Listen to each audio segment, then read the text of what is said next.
Eric Paul here with SERVPRO of Cheshire County and SERVPRO of Windham and Windsor counties. Happy summer. It's very hot out here today, but 'tis the season.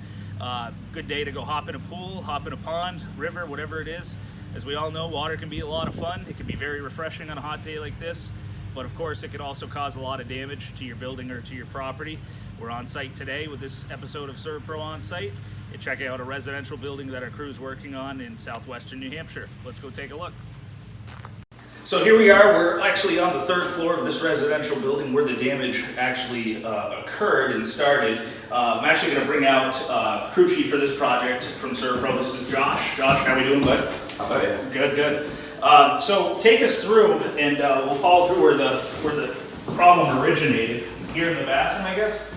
Through finding out and checking it out, we discovered that it was behind the wall and it was behind the toilet. A lot of times the water supply line behind either your vanity or your toilet will be the problem.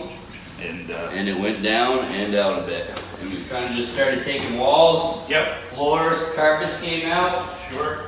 2 feet around is kind of what our generic is on something like this, a sheetrock. Sure. So obviously, situations like this with a lot of water, it went undetected for some time, and when the drywall or carpeting or certain building materials are past the point of repair, there's no choice but to cut it out. Correct. Get it out, and then we just dry the area and get ready for who's going to do the putback. Now I see you guys made some pretty meticulous cuts here. About 2 feet high. Is that correct? Correct. We went 24 inches. It's easier for the people to put back, and as you see, it's kind of uniform all the way around.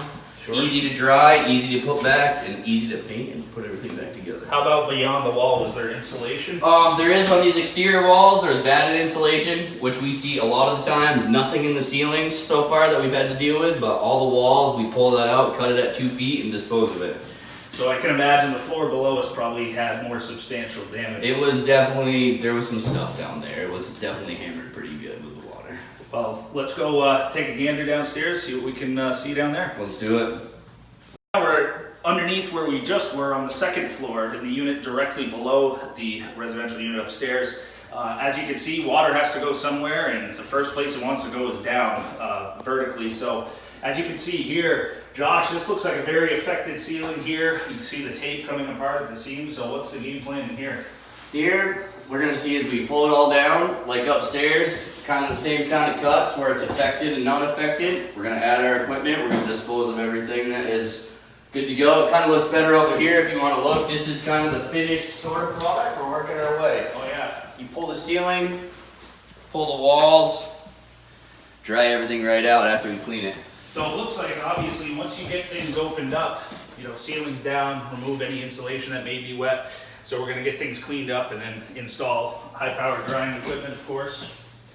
It does its job nicely. Once you put that stuff in, it's going to dry quickly, efficiently, and we won't have any more problems. Excellent. So looks like you guys are well on your way. We'll just continue to keep doing what you're doing here, and we'll just get things dried out, cleaned up, get ready to be put back together. Yes, sir. Thanks for joining us, Josh. Thank you, Derek. You guys, thanks for joining us for this episode of SERVPRO On-Site. We'll see you on the next job.